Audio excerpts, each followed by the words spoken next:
and we are live, right? We're live on both Breakthrough News and Empire Files. Mike, to confirm? I think we are. Yep. All right, good to go.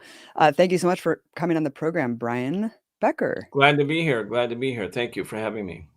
So, as we know, earlier this week, President Putin of Russia announced a invasion, military operations in the eastern part of Ukraine. We're going to get into all of these details, all of the context, but I wanted to just establish that we are doing a very important live stream today with Brian Becker, who is a longtime anti-war organizer, leader. He was a youth organizer against the Vietnam War. He's participated in organizing anti-war movements his entire life, from Vietnam, leading mass protests against the Gulf War, and of course, the immediate days following 9/11, against the war in Afghanistan, a principal organizer of rallies against the war in Iraq. Brian is also the author of a book called Imperialism in the 21st Century, which will, of course, come into our discussion later on. But first, we're going to get into what exactly is going on, what precipitated all of this, what led to this tinderbox situation that Putin just threw a match into. And we're going to lay all this out, and then we're going to get to the bigger picture questions. How did we get here? Where do we go from here? And what do we need to know as people in this movement who oppose war and want to call for peace? Before we begin, I want to give people the opportunity to write questions into the chat. We're going to be fielding those questions throughout the discussion that Mike Preisner, also from the Empire Files, is going to be giving me real time. So please feel free to chime in. This is going to be an interactive discussion, and we're going to be addressing those throughout this conversation. So thank you so much for joining us with this very, very important conversation that we're about to have. Brian, let's get started. Sure.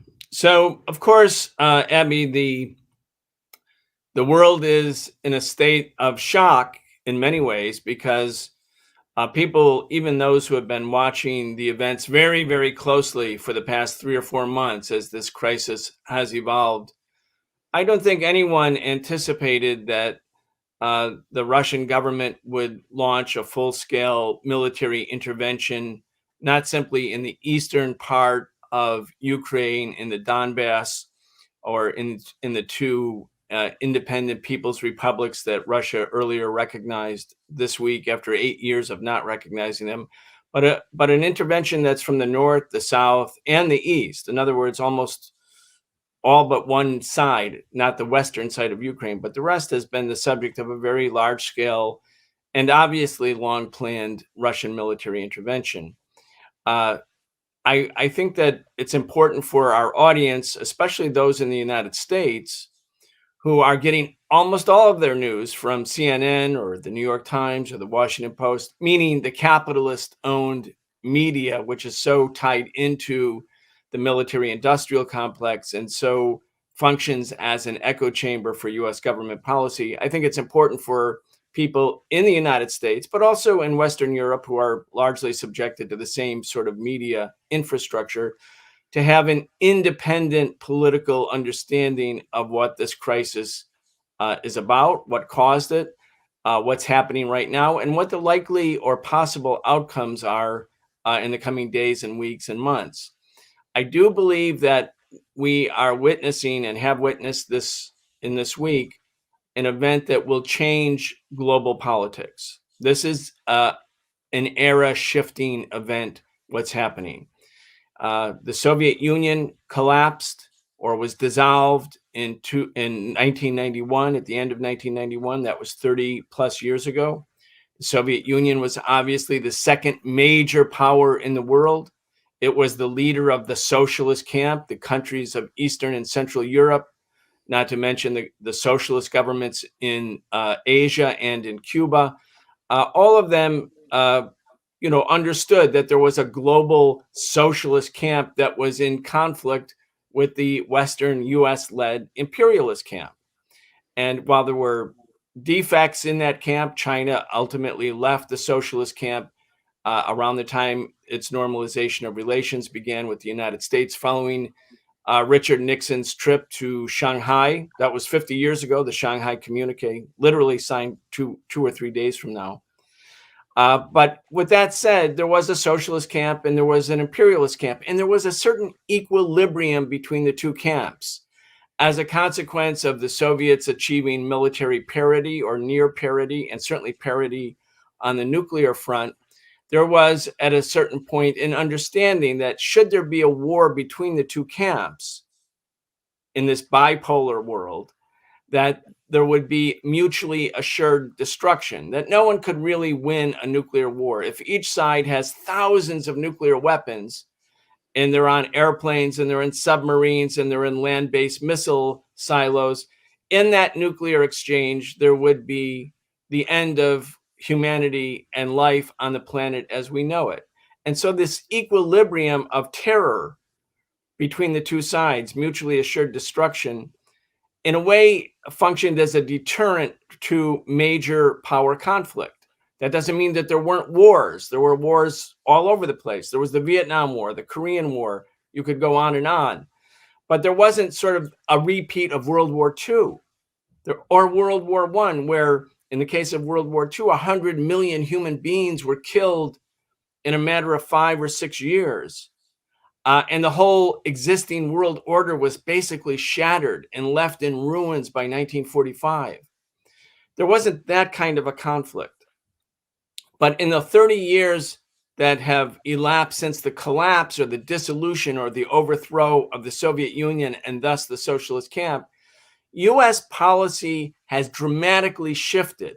Instead of recognizing the limitations of American power vis-a-vis the two powers facing each other in this equilibrium, the United States policymakers, starting in 1991, established what eventually became the neocon consensus position that the United States would be able to exercise unipolar authority over the rest of the world, that it would destroy all of the governments whose origin was rooted in the anti-colonial projects of the post-World War II era, the countries that had looked to the socialist camp, even if they weren't part of it, they looked to it for military, economic, and diplomatic support. And I'm thinking there of Iraq and Libya and Syria and several others, that those countries would be targeted for attack. So, and in fact, we witnessed that, right? We witnessed this giant acceleration after the end of the Soviet era of American imperial aggressiveness.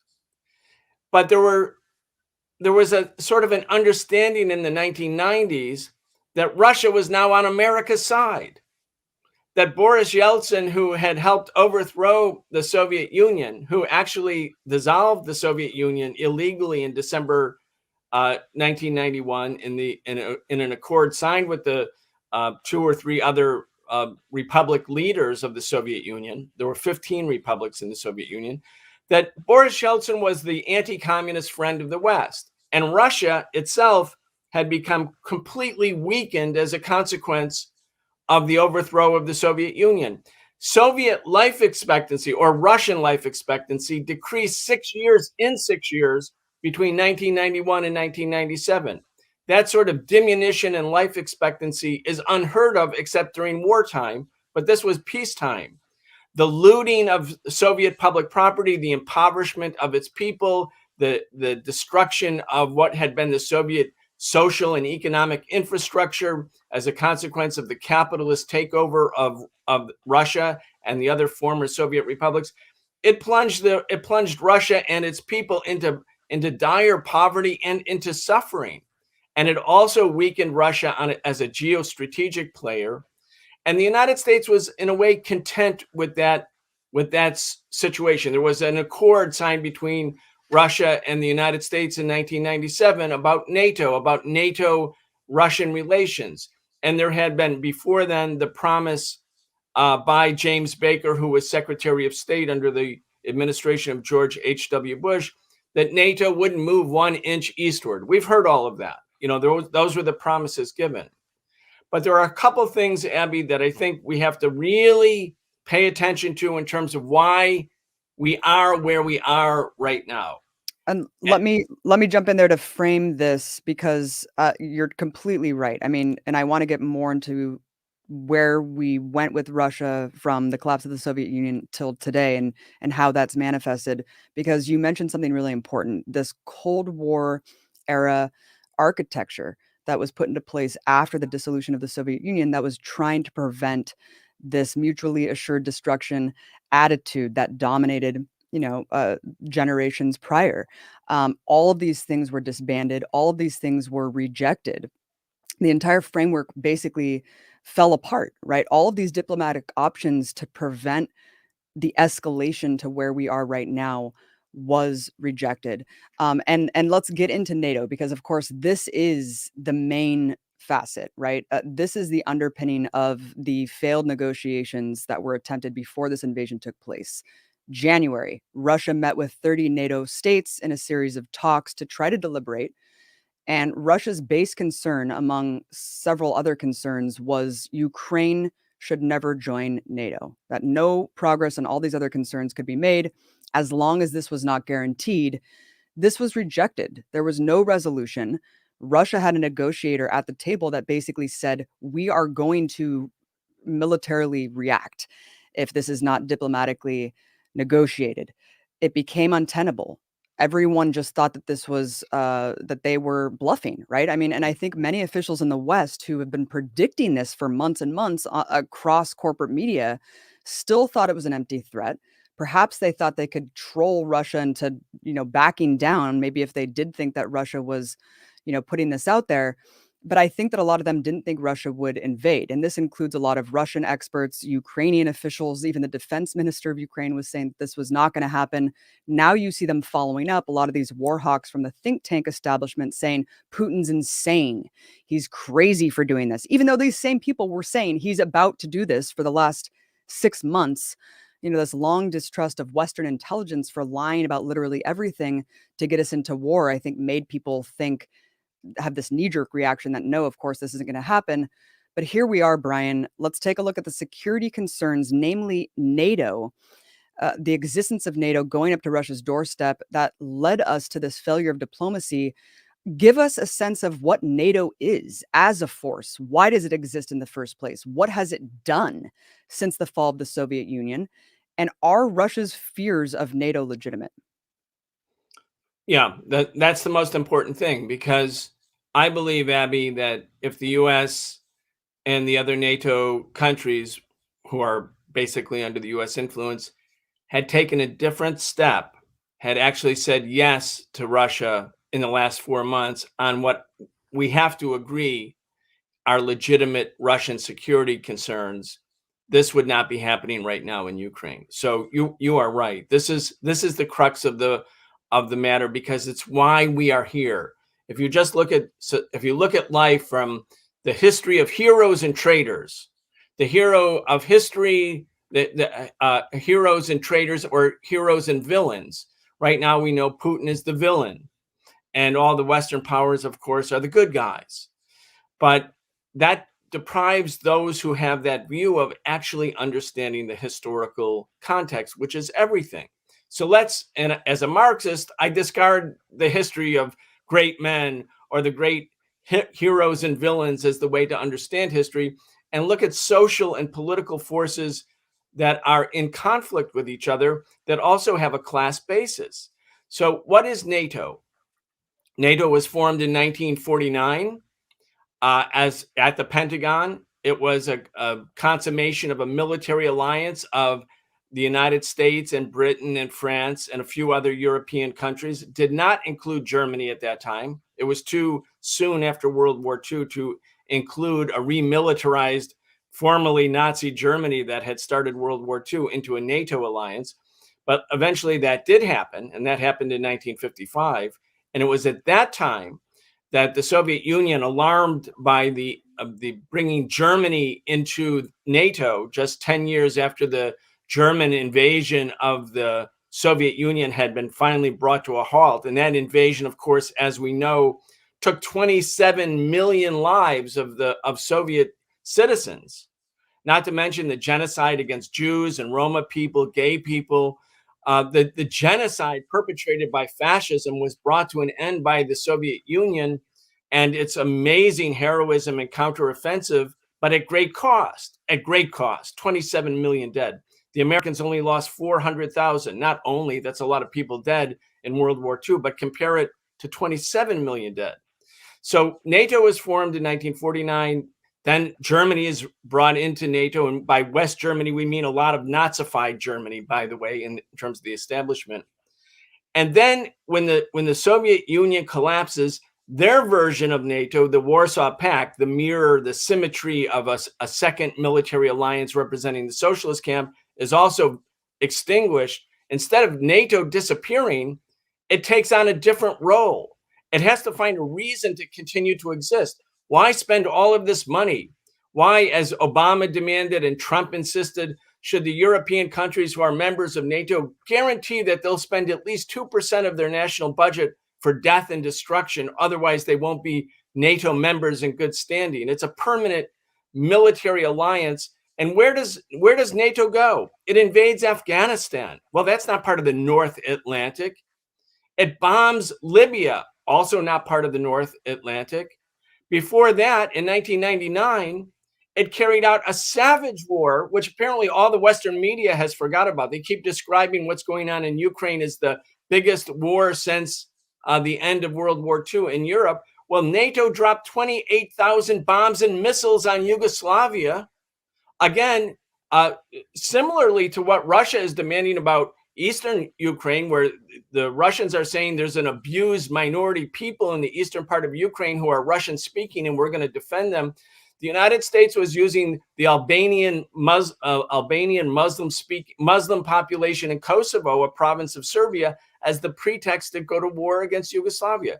So here you have war in Yugoslavia, war in Afghanistan, war against Libya.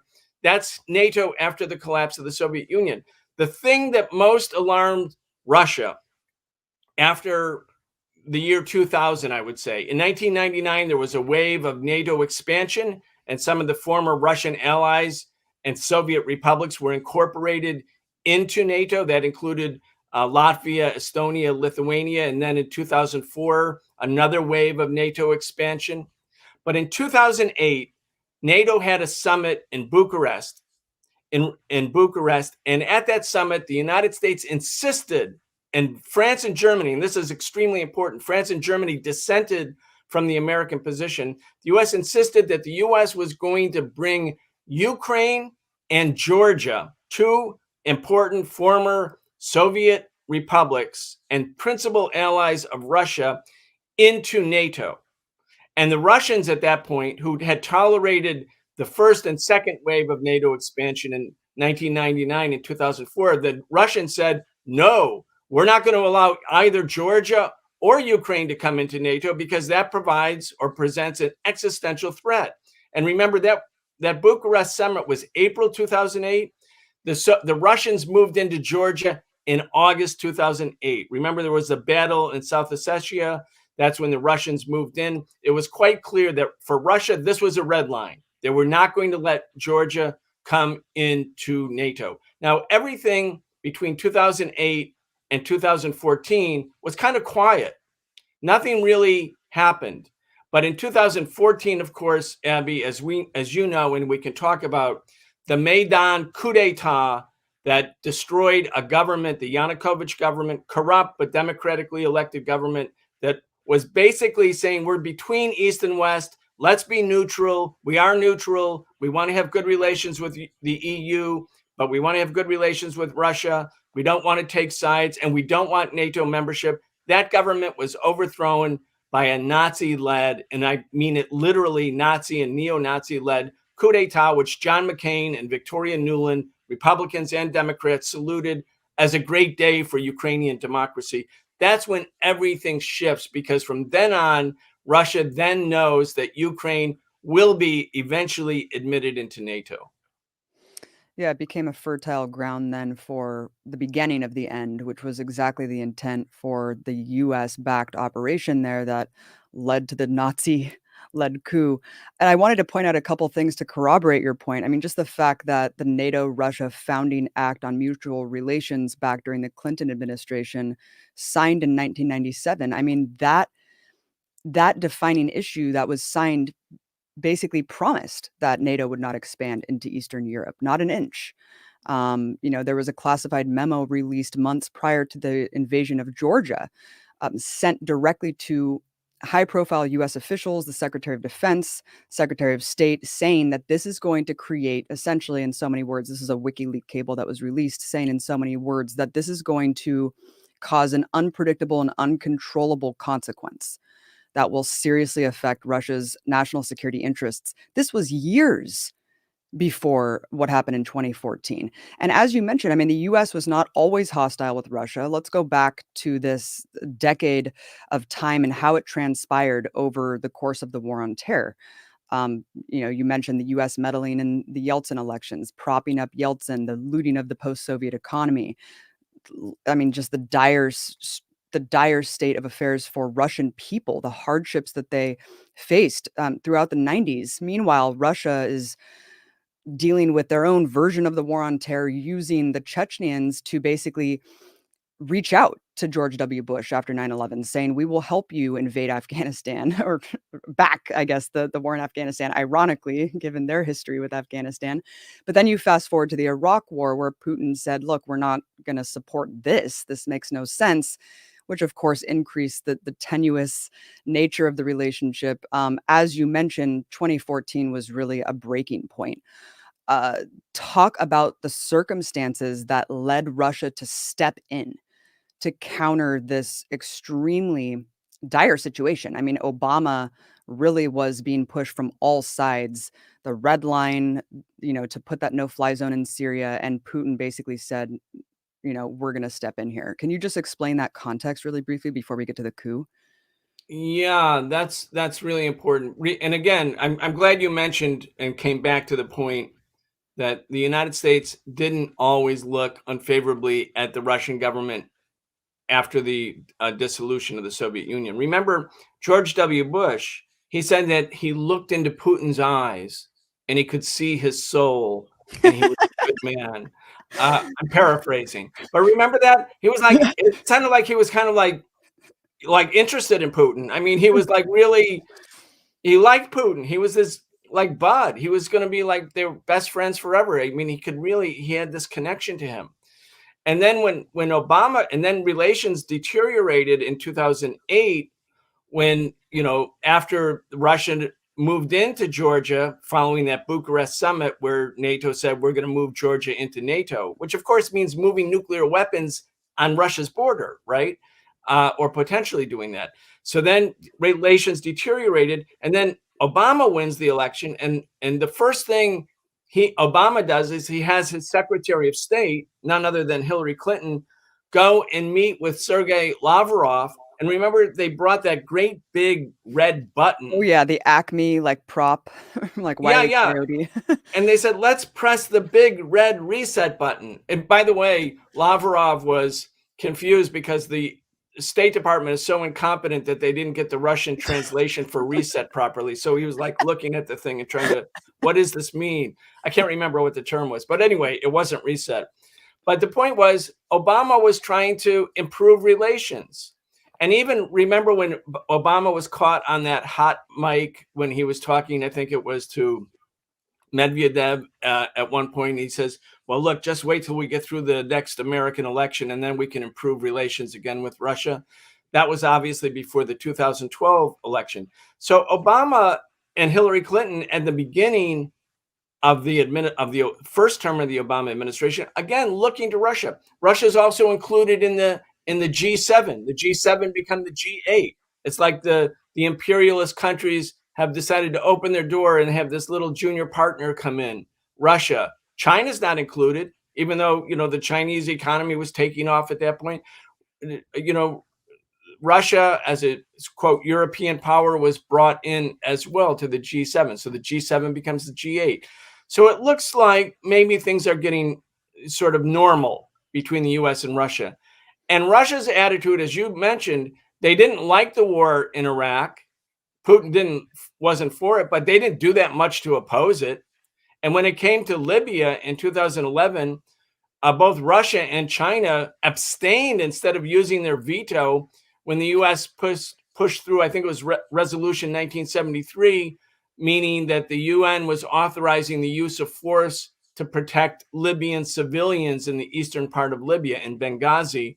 Of course, that became the pretext, the fig leaf and the pretext for Britain, France, and the United States using NATO to destroy Libya.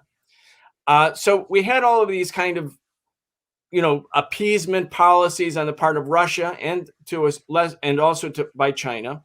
And the U.S. was considering Russia to be sort of a partner of sorts. Everything changes, as you mentioned, then, Abby, in 2013 and 2014. So what happens? And this is so important. Instead of just thinking of Putin as the evil one and America or the West as the good guys, let's think about what actually happened. The U.S. destroys Libya in the war in 2011.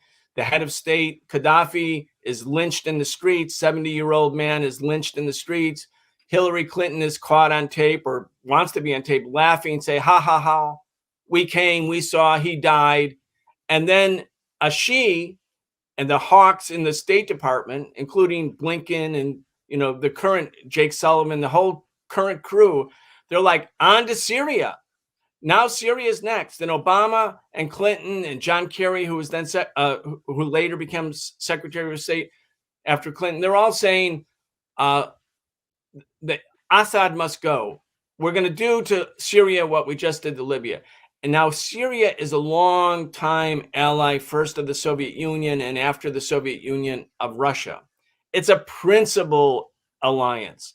And at a certain point, and after looking at what the United States did with its UN authorization in Libya, which was to destroy the government, the Putin government decided to put its foot down and decided they weren't going to let the neocons in the U.S. government destroy Syria as they had Libya and as they had Iraq. And by the way, in the last week, Putin is referring back to these as like very important, decisive moments in this evolution of the relationship and the evolution of his own thinking. So that's the real turning point. Russia enters the Syrian war and says, we will not allow Assad's government to be destroyed. Yes, we want to defeat ISIS, but you're not going to take over Syria as you did Libya and Iraq. And they win.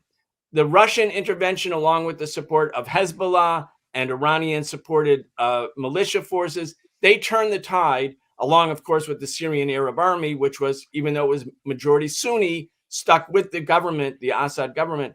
They turn the tide. They defeat the right-wing terrorists who are the allies of the United States and Saudi Arabia and Turkey. So that's a decisive moment, and that's the year before what happens in Maidan.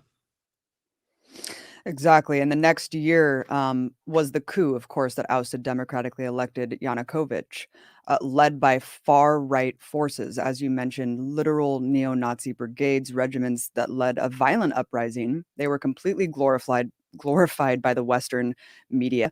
Apparently, these Western media outlets did not learn. Even Vice News, that was infamous for, standing in front of these SS symbols on these tanks behind them, and still fast forward to the coverage today, and they are still glorifying the Azov battalion and far-right ultranationalist groups. It is just startling that these outlets, I guess, just don't care or haven't learned, or feigning ignorance. I really can't explain that away.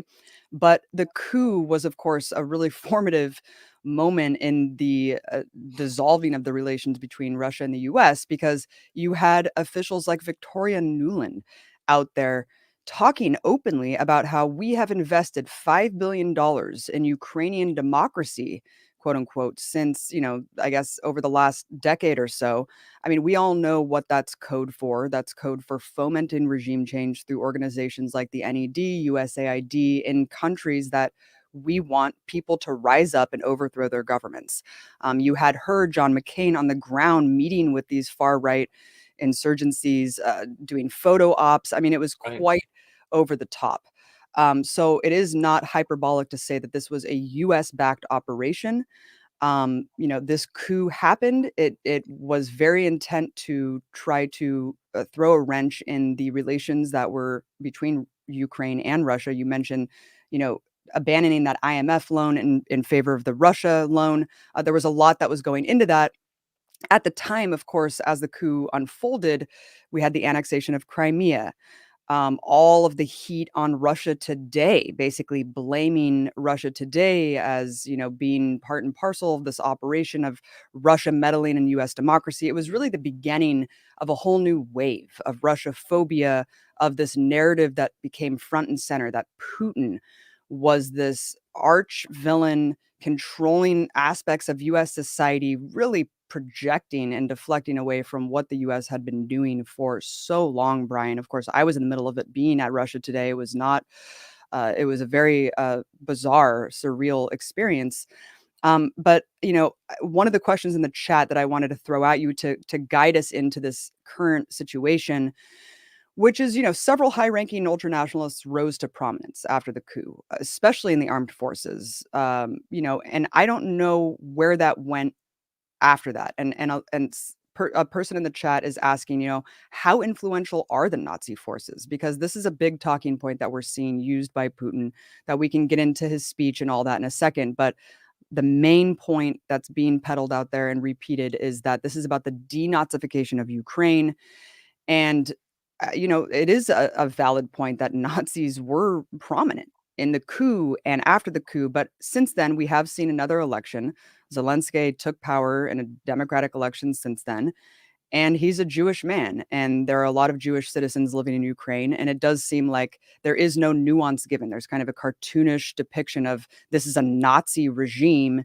And well, we just got to go take out this Nazi regime. So I guess comment on that before we get into the fighting in these other regions and of course, the invasion itself. Yeah, and I think it might be useful, Abby. You can decide to spend a little bit more time on how Maidan actually unfolded and why it unfolded. Please. Yeah, and then we could talk about the role of the fascist wing, because it wasn't the only wing. Certainly, it wasn't the only wing in the protests going on in the center of Kiev. But we can talk about them because, as you rightly mentioned, as people are putting in the chat, Putin is now explaining the Russian invasion of Ukraine, or the Russian military intervention there, on the basis that it's going to demilitarize Ukraine and it's going to denazify Ukraine. So these are the two of the main points that are used by Putin to explain or to justify the Russian military action. But I want to go back to what actually happened in Maidan, because I think it is important for people to understand and not have a cartoonish understanding of Ukraine or Ukrainian politics. Of course, Nazism and fascism had played an important role in Ukraine during World War II, where a section of Ukrainian society fought with the Nazis. And those people who are part of the far right today are putting up the banners of the fascist leaders of that time as if they are the national heroes. They are the George Washingtons of their country. That's important. But to go back to how the protest started in Maidan. Maidan is the center square in Kiev. The European Union, not the United States, the European Union said to Yanukovych, who was this neutral government in Kiev, again, as I said, balancing between East and West, said that he wouldn't join NATO. They said to Yanukovych, if you're going to enter the EU, then you got to do it right now. And we're not going to bring you in as an EU member. You can come in on what's called an EU association agreement, which meant basically that Ukraine would enter EU, but under conditions of extreme economic austerity, like what was imposed on the people of Greece, but even worse. And Yanukovych said no to that agreement. He didn't say, no, I don't want to be in the EU. He said, this agreement is a bad agreement for Ukrainians. We're already poor. This will make us poorer. And at that moment, protests started in October and November and December of 2013. Now, at that time, Putin and the Russians, I think, were preoccupied with the Sochi Olympics, because they were worried there were going to be protests at the Sochi Olympics.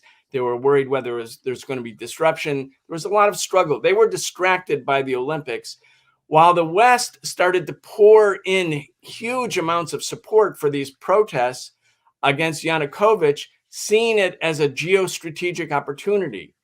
The people who were coming to Maidan were mainly not fascists. They were mainly people who wanted to be part of Europe, and Europe was giving this ultimatum to Yanukovych: it's either now or never. You accept this agreement, this austerity plan, or you're never coming in. Then you're going to be with Russia. A lot of West Ukrainian people who look to Europe, who consider themselves, Eurocentric compared to being Russocentric, they didn't want the Yanukovych government to blow the opportunity.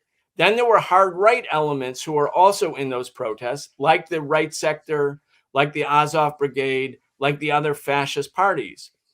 And during the whole time, you can see the EU and then eventually the United States. You mentioned Victoria Nuland, who had been Hillary Clinton's personal press secretary when she became a Secretary of State.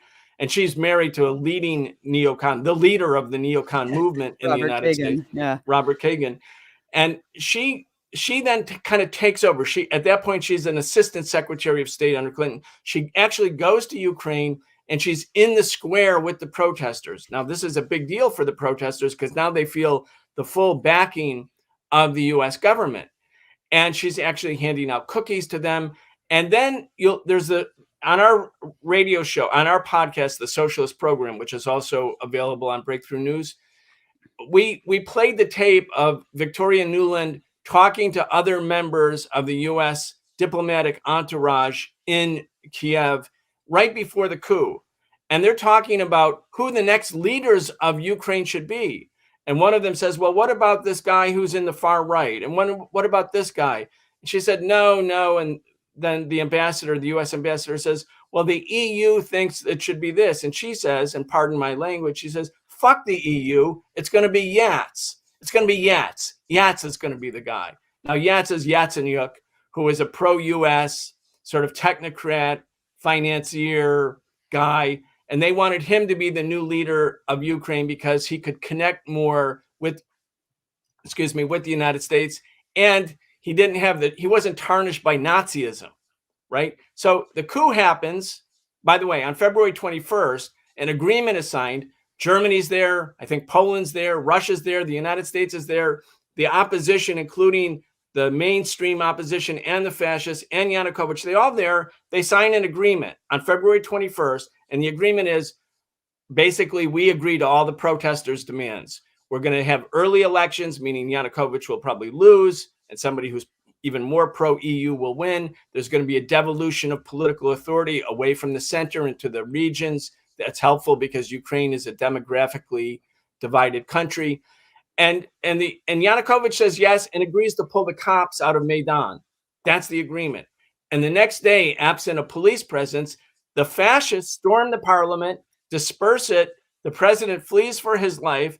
Victoria Nuland, John McCain say, this is a great day for Ukraine. This is the greatest day for Ukraine. This Nazi-led coup d'etat. Think about January 6th. This was January 6th on steroids because it actually dispersed the parliament and seized the power. And then now a government that was a transitional government under these far-right fascist forces says, look, Russia is now banned as an official second language. They make it clear that they're a Russophobe, hostile regime. They say, we're going to come into NATO.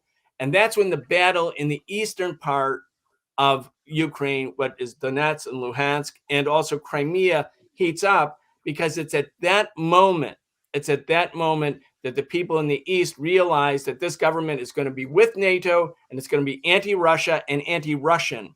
And an armed struggle starts in the East. And that's when Putin decides the Black Sea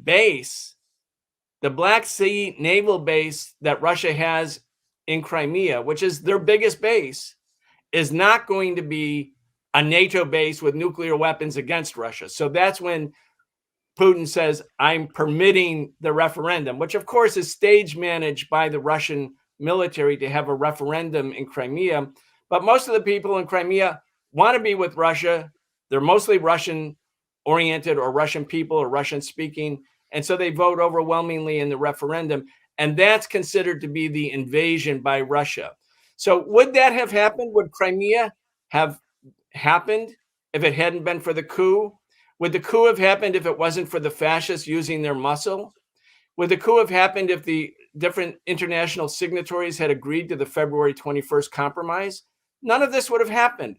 I say to the American peace movement and to the American people, if you're upset and angry about a war in Ukraine, which you should be, you should say that this is the fault of Victoria Nuland and John McCain and the Republican Party and the Democratic Party and the State Department.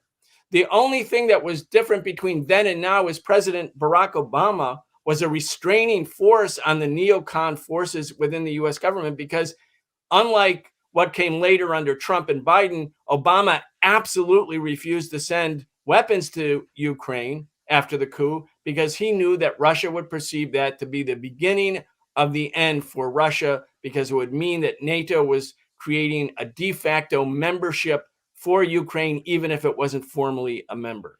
That's kind of like an important part of this context. Right.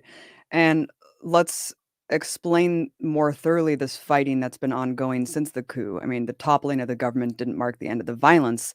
The fighting continued until the invasion. So, for people who are living in these disputed regions, which was Donetsk and Luhansk, that Donbass is central to, that fighting never stopped. I mean, I was shocked to learn that 14,000 people had died since the coup in these regions, that the Ukrainian military has been taking pretty severe action, fighting the Russian-backed separatists, far-right nationalists fighting Russian-backed separatists in these regions, getting arms funneled to them by Russia and, of course, by the U.S.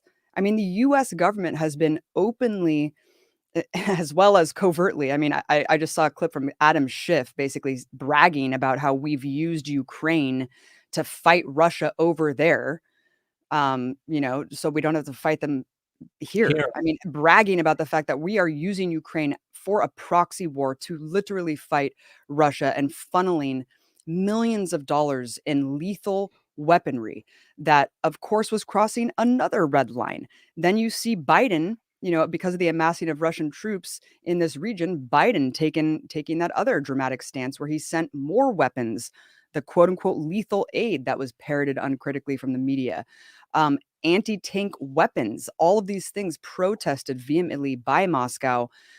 Let's talk about how this escalated the already fraught tensions, how it broke down the negotiations. But first, can you speak to the Nazi presence today in terms of their control in the government and armed forces?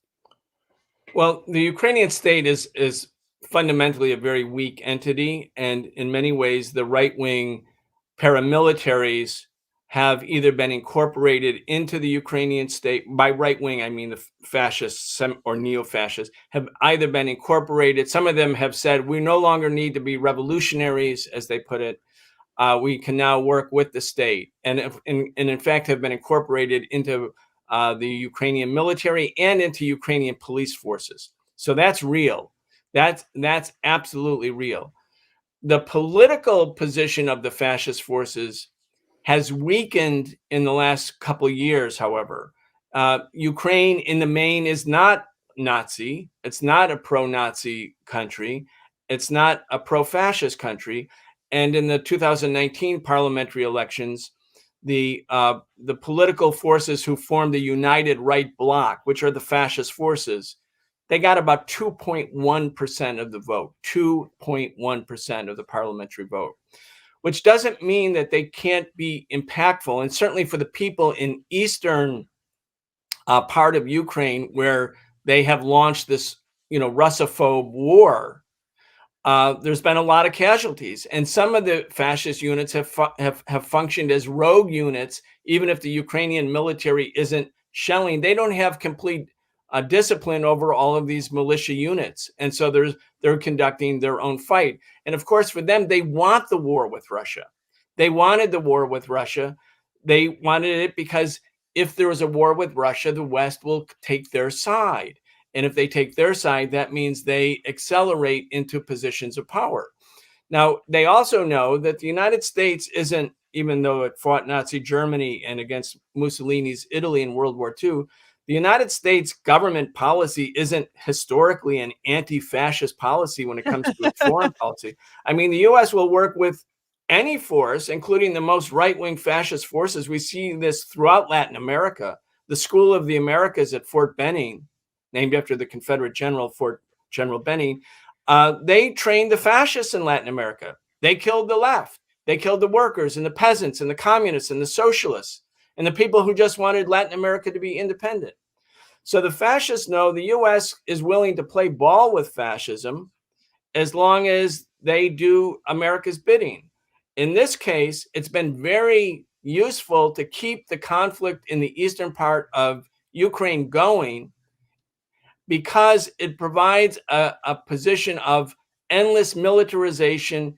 And then Ukraine is importing more and more weapons into Ukraine, which are being directed largely against Russian-speaking people or Russian people who live in the eastern part of Ukraine.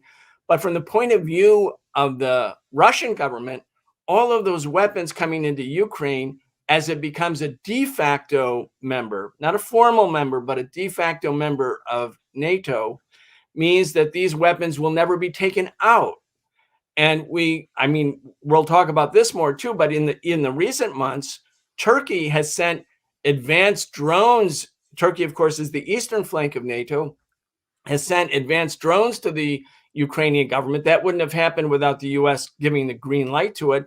And those drone weapons are very sophisticated technologies now, and they're hitting their Russian targets, either people in the east or even Russian targets inside of Russia.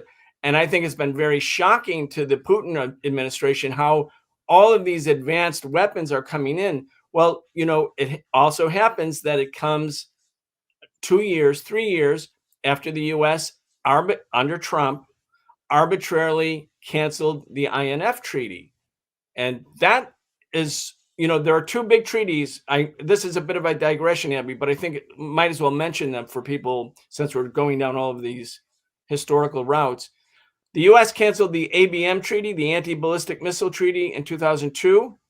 Putin at that time said this will be a game changer. But then in 2019, canceled the treaty signed by Gorbachev and Reagan in 1986 called the INF Treaty, the Intermediate Nuclear Range Treaty. That meant that treaty barred the United States or Russia of putting intermediate range nuclear missiles that had a flight of 300 to 600 miles and could reach their target in under 10 minutes in any of the areas close to each other's territory.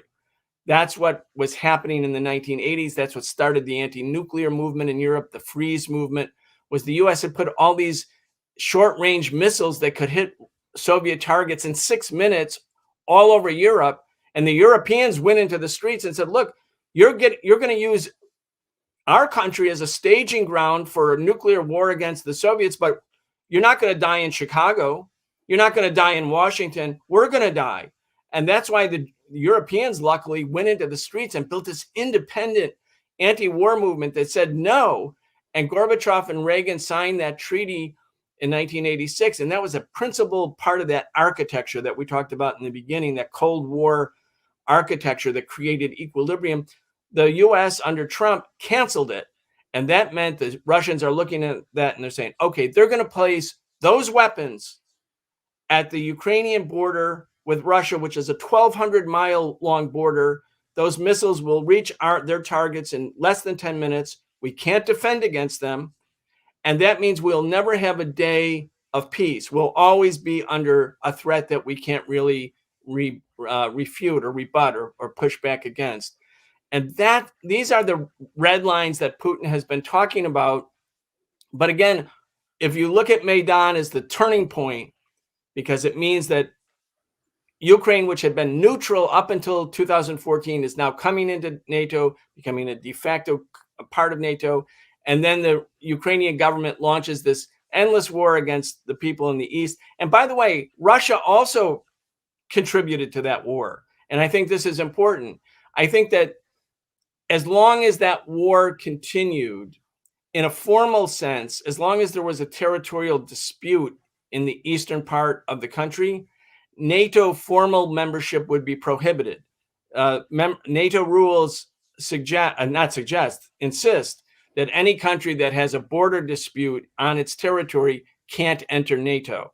So as long as there was a conflict in the East, that meant in a formal way, NATO couldn't, Ukraine could not enter NATO. And also it meant that the Russian government had its own ability to have some influence inside of the struggle in NATO, inside of Ukraine. And also there was a pressure from Russian people in Russia. They were like, these are the people in the Donbass. Until 1922 or 1924, when the Soviet Union was created, the Donbass was Russian. I mean, other parts of Ukraine were Russia too, but the Donbass are Russian people.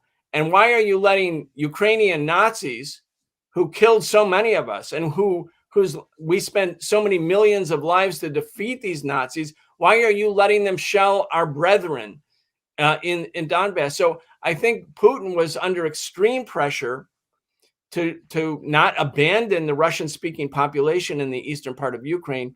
So there's this element of Nazism and the struggle against Russian-speaking people. It's complex. It's got a number of different factors, but certainly the public pressure on Putin to do something to defend Russian people in eastern part of Ukraine can't be discounted. And of course, all of this led to the negotiations completely failing. And it all brought us to what happened just days ago, Brian, where Russia launched a full-scale invasion of Ukraine, sending hundreds, if not thousands, of troops in, launching hundreds of missile attacks on cities across the country. I have to say, just personally, as an anti-war activist, I care about war everywhere. And my government has been bombing countless countries, brutalizing populations, subjugating tens of millions of people across the planet for decades. I think that this is a criminal act, what Putin has done, and I do have moral problems with it. I think war is horrific, and civilians needlessly die and suffer every time war is carried out. It kills soldiers on both sides that don't have to die. It just breeds hostility and resentment between two countries that have these historic roots and ties. I think war can only be accepted as an absolute last resort. And I'm not afraid to say that while I understand the central role of the US in creating this tinderbox, I still condemn any illegal invasion of another country. And I think as leftists, we shouldn't be afraid to say, this is wrong. This is a violation of international law, that a standard of law needs to be applied equally to every country in the world. And I think that's consistent with progressive values, to be repelled by bombs and troops entering a country when it absolutely did not have to happen. And while I fully recognize and understand Russia's security concerns, I am afraid that this is going to escalate tensions, that this action could lead to a potentially catastrophic conflict. And, there's this weird tendency, and I think maybe it has to do with just this glorification of war, the culture that militarism is baked into American society. And especially as anti-imperialists, I think that justifiably so, I reflexively tend to defend countries that are under attack from the US empire. But I think it's important to not reflexively take the PR of a huge capitalist country. I mean, basically using this line of denazification, right? I think it is very clear to me, at least, that this is not necessarily about denazifying Ukraine. It's about Russia stepping in and saying, we're not going to fucking take this anymore. We are going to assert ourselves on the world stage.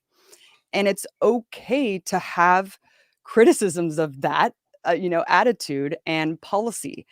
And to just not kind of blindly have this celebratory stance that this is all good and we need to we need to just reflexively defend what Russia is doing. I feel like there has to be a nuanced discussion where we give oxygen to many facets on the left. And this includes people in the communist parties in Russia. It includes leftists who I'm sure are protesting the invasion in the streets right now. And I want to get into that too, Brian, but I also want to get into what Putin's speech actually detailed. His speech announced this military operation, and it was very surreal because it's very hard to find the transcript in Western media. Of course, they just pick out the facets that are the most bellicose and belligerent, talking about how we're nuclear armed power and we're going to retaliate with our full nuclear arsenal if anyone tries to impede what we're doing. Of course, those are picked up and put on the front pages. But what you don't see are all of the excerpts about NATO that legitimize everything that you're saying and what Putin has used to justify this. And it also really omits this entire bizarre anti-communist underpinning of what he's doing. So can you speak to this virulent focus on anti-communism? I mean, he talks about the Soviet policy of self-determination, Lenin and the Bolsheviks, and the Russian Empire under the Tsar. I guess just walk us through this speech, and also, the division and the space that we need to understand the difference of opinions on the left in this instance. Yeah, I'm grateful for the opportunity to be able to address all of these issues, in fact, including what the orientation should be of the U.S. anti-war movement, or for myself, Marxist and socialist movement. Um, I want to be able to have enough time to be able to address that, um, because I feel that uh, the while this is a terrible war, because as you said, there's so much death and destruction that happens in any war, and also the fact that Russians are invading Ukraine and Russians are killing Ukrainians and Ukrainians killing Russians when they were one people. They were the Soviet people working together against fascism, uh, up until the collapse of the Soviet Union. I mean, it can't be more tragic and more distressing. And I think to lightheartedly become a cheerleader, uh, or think that this is just a wonderful event, is sort of it's a disgrace, actually, in terms of a correct understanding of the history. I do believe that the United States is responsible for the crisis, and I do believe the United States presented to Putin and to the Russian establishment a set of options that the Russians had made clear were unacceptable, and that under no circumstances were they going to allow Ukraine to be a staging ground for advanced nuclear missiles against Russia. So Russia, I think for the past few months, has been saying, let's negotiate. These are our red lines. We're really serious. We're amassing 150,000 troops to show you how serious we are. And in each and every instance, the US said no to that, where it would have been so easy to say yes. What would have been wrong with Ukraine having been a neutral country? So I want to just say I really fully, while I don't support Russia's invasion into Ukraine, I do want to emphasize, especially for Americans, how the United States government, the government that speaks in our name, is fully responsible for this getting to this point. It didn't need to be this place, which doesn't mean Putin and the Russian government don't have responsibility as well. And I want to come back and talk about that. But to your question about Putin's speech, it was an extremely revealing speech. He made it February 21st. He's made 3 speeches, I believe, this week now. February 21st, which is the day before the coup, 8 years to the day before the coup that changes everything in Ukraine. And he gives basically a historic explanation for why it's sort of a grievance. It's a long grievance about Russia's relationship with Ukraine. And he basically blames Vladimir Lenin and the Bolsheviks for the current crisis and for the dissolution of the Soviet Union, which is phenomenal, given the fact that the man who appointed Putin to be his successor, Boris Yeltsin, who was a capitalist counter-revolutionary, was in fact the person who literally dissolved the Soviet Union on December 16th, 1991, when he signed a decree illegally and arbitrarily ending the Union. He was the president of Russia at that time. So Putin doesn't condemn Boris Yeltsin, the capitalist counter-revolutionary. Instead, he condemns Lenin. So and Lenin's sin, according to Putin, is twofold. One, that Ukraine was created as a separate republic by the Treaty of 1922 that forms the Soviet Union in 1924 in the Constitution. So there's a treaty signed between a few republics. There's 4 at the time: Russia, Ukraine, Belarus. They formed the Union of Soviet Socialist Republics. And in that constitution that ratifies that in 1924, it's also stipulated that each of the republics has the right to secede, meaning the right to be self-determining, the right of self-determination, the right to leave the union if they feel the union is not, doing what it needs to do for the people of that republic. So Lenin insisted on this right of self-determination because he said, our problem in building socialism in the territories of the former Russian Empire is great Russian chauvinism, meaning that Russia, which was the prison house of oppressed minorities and minority peoples and ethnicities and nationalities, cultivated the equivalent of kind of a white supremacy against the other non-Russian peoples. And Lenin said to build solidarity between Ukrainian and Georgian workers, or the workers of the Baltics, or the workers of any of the former Soviet Russian Empire, we have to show we're past that. We're past that. And as a matter of fact, not only are we past it, but your connection or federation or union with us Russians, will be based on your right to divorce, your right to say the marriage isn't working. The right of self-determination, the right of secession is for republics what the right of divorce is for couples. It means at a certain point, if you feel the relationship isn't working, you can leave. If all the power is one side of the relationship and there's no power, no ability for the other side to leave, then it's not a real marriage, it's a subjugation. And Lenin said the only way to build international solidarity between the various working classes of different ethnicities and nationalities is to guarantee the right of self-determination. And Putin demagogically says, this is, if you want to call Ukraine anything, you could call it Vladimir Lenin's Ukraine. He said, because by creating Ukraine and allowing it to be independent from Russia, that meant that they sowed the seeds for the later dissolution of the Soviet Union. And he said, basically, this is a theft by the Bolsheviks of Russian land from Russia. So that's important, because when we heard that speech on February 21st, we in the PSL and in the left, we were like, what the hell? We've never fully heard Putin develop his anti-Leninist positions so fully. But obviously, Putin says Lenin made a mistake at Brest-Litovsk, meaning when they signed the treaty, this is part of his speech, he said, he gave away Ukraine to Germany. He gave Ukraine to Germany, the treaty that was signed in March 1918 between the Russian Revolutionary Government and the German Empire in 1918 at Brest-Litovsk, allowed Germany to basically annex Ukraine.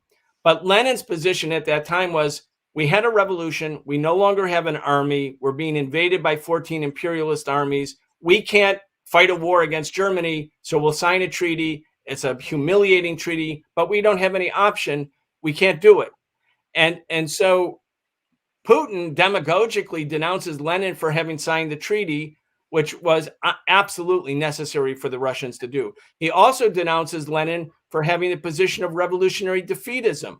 It's clear that revolutionary defeatism meant that the Bolsheviks took the position, we prefer the defeat of our own czarist government or bourgeois government in an international imperialist war than its victory, because our real enemy is at home.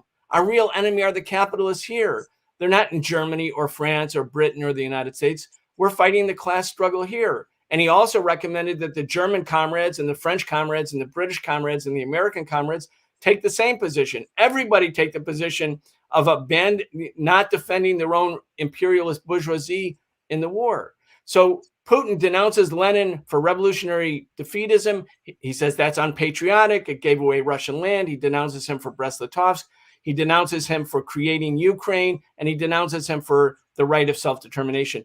That can only be understood by anybody who's paying attention to history and politics, that Putin's appeal the day before he's about to invade Ukraine is not to the left. It's not to the workers and to the peasants of Ukraine. This is an appeal to the Russian right.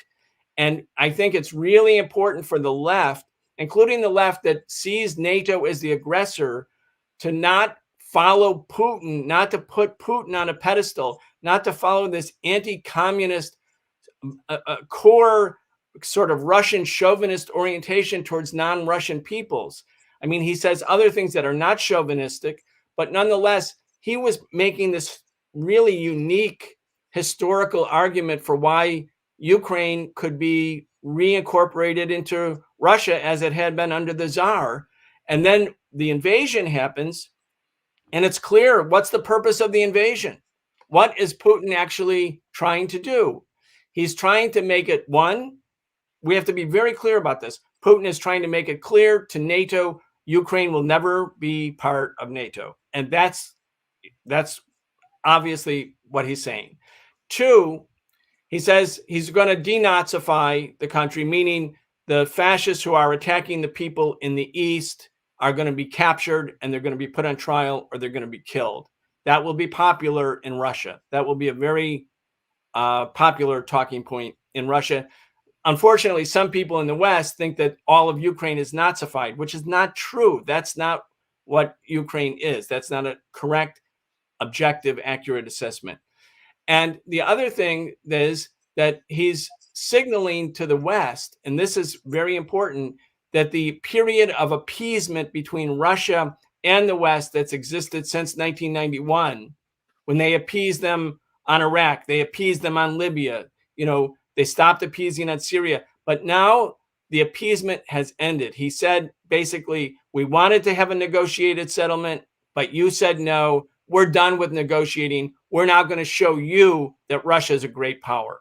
And so that's why this has changed global politics, because it's the reemergence of Russia under a bourgeois leadership, demonstrating that it is a major world power and willing to use military force against NATO or NATO-inspired machinations. That's nothing like this has happened in world politics since the collapse of the Soviet Union. Exactly. And I want to get to some of the audience questions in a second, but I wanted to just dovetail off of what you're saying to just talk about the disgusting eurocentrism at play across the Western media. I mean, it is quite disgusting that everyone lines up in outrage when Europeans are being attacked. Yet in the same week, Yemenis, Somalis have also been bombed. This is by these same Western forces who are out there. Syria? Yep, Syria, pretending to be the moral arbiter of everything that's good and holy. And it's just disgusting because it really reveals this is a conscious decision to keep these wars going and being fueled by the worst partnerships on earth, Saudi, Israel. I mean, the list goes on and on. Then you get to the fog of war. And apologies if I sound differently. My computer was dying, so I had to take out the mic. But then you have this fog of war, Brian, where it's actually really hard to discern what is going on the ground in Ukraine. Everywhere you look, there's a discrepancy in casualty count, in troop deployment, in targets. Even the videos and pictures that we're seeing, I can't trust yet because they've already had to issue retractions saying, oh, no, that's from Israel bombing Gaza. Oh, no, this is from a video game, actually.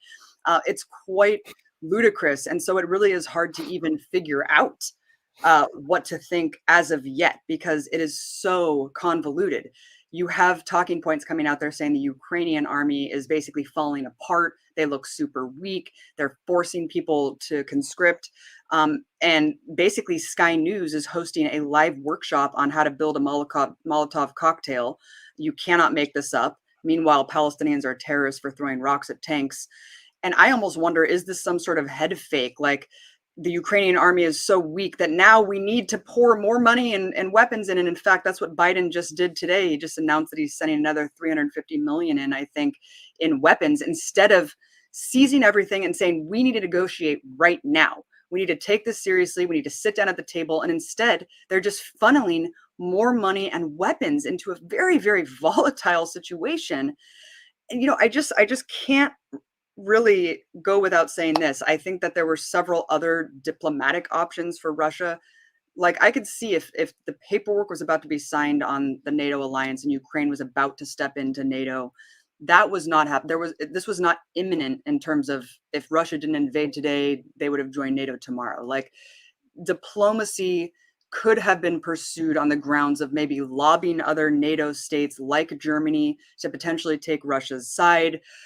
And let's just give Russia the benefit of the doubt. Okay, they wanted to go in and protect these Russian areas from the insurgencies that were being fueled by the US. Well, they didn't stop there, right? As we know, they went beyond the independent regions, and they now are attempting, it looks like, to go full steam ahead, taking the capital and potentially pursuing regime change across the whole country, depending on how this all plays out.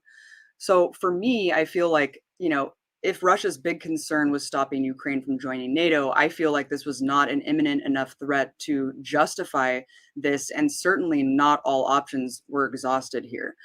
What do you think? Yeah, I think it's the political goal, or the military political goal, of the Russian military intervention is to create a new government in Ukraine. And I think up until now, they've been demanding that Ukraine be neutral. But if in fact Russia selects the new government in Ukraine, it won't be neutral. It will be part of a Russian sphere of influence in that part of the world. And the problem, I think, for Russia, and I don't know what the calculation is. Putin said, we're not going to occupy the land. But when you carry out this large-scale military intervention and want to create a new pro-Russian government, or a government that swears it won't join NATO, how do you enforce that without occupation? So this is like an unknown right now in terms of the military factor. Like, and if Ukrainian resistance, and I agree with you, the fog of war, either just because it is the fog of war or because it's deliberately created, we don't really know what's going on. And it's really important for people in the left, in the anti-war movement, who are independent voices against their own government's imperialist orientation and policy and structures, not to think we know things that we don't know, not to become experts and profound, speakers about that which we have very scant information. So we don't really know. But if Ukraine's resistance were to continue, and this isn't a quick rollover by the Russian military, this thing could escalate very rapidly into a regional or global conflict. I mean, when we talk about this is a new day in global politics, this is a new day that could lead to a kind of crisis that the world, and certainly Europe, hasn't seen since the late 1930s.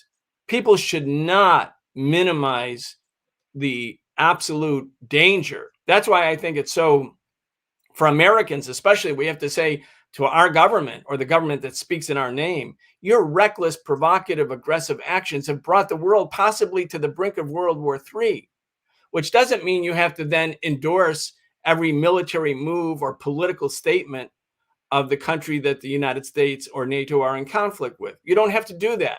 We can retain an objective faculty. But if the goal of the Russian military is to carry out regime change, which it seems like that's what the goal is to have in power in Kiev a government that's committed to Russia or to not entering NATO. That means this is a long-term operation that we're just at the beginning of. The only way that could conceivably end would be as if there's an emergency, a summit whereby the United States and NATO powers, but it's really the United States. NATO is not really it's the Americans. If the United States sat down with the Russians and said, look, here's what we're going to do. You leave right now.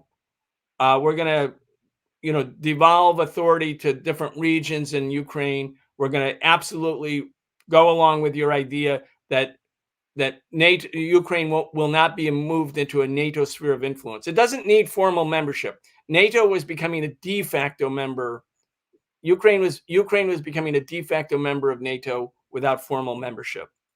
But the U.S. could stop right now and say, let's do that. Is there a will, a desire, or the courage within the U.S. government to say, under the circumstances of a Russian military offensive in Ukraine, that they want to sit down and make concessions to Russia? I don't think so. I don't see Biden or any of these hardliners from either party. And it's not just the whole American political scene is hardliner. I don't see them doing it. That's why this is such a dangerous moment. We don't know how it ends. We don't know how this ends. But we do know that the Russians have decided that they're done negotiating. That's what makes this. And again, I just want to emphasize for people, don't be glib about this. Take a serious look at what's happened. The Putin government in Russia has decided that the era of appeasement with the West has ended, and they're going to use military force to recreate a buffer zone for what they think is necessary for Russian security. And that means that when you look at the cost benefit outside of the war, you mentioned just the horror of war, the loss of life, the loss of human solidarity, the awfulness of war. But just think about some of the other costs to the Russians. Germany and France were not supporting the United States, including Ukraine, into NATO. Germany was not for it at all. The German people in the main don't want this. Europeans who know what war is like because they had World War I and World War II, they don't want war. So the idea that this invasion will give Russia more security remains to be seen. I mean, it might if there's some new negotiations, or it could mean that Russia has lost the possible support of Germany and France, even though it was a very weak support. But I felt that the Russians were kind of winning the information war in the last couple months because the world didn't want this to happen. And the world was sort of confronted with the choice. Do you really want to militarize Ukraine and risk World War III or not? I think the cards that the Russians had that they were playing with, they've played them now. And right now they're being just condemned. In Europe today, most of the left is protesting against NATO and against Russia. There are different parts of the left. There's the old CP left, which says, like, led by the KKE in Greece and some of the other main parties, the historic parties of the world communist movement. They now say, look, Russia is an imperialist country, and these are two imperialisms fighting each other.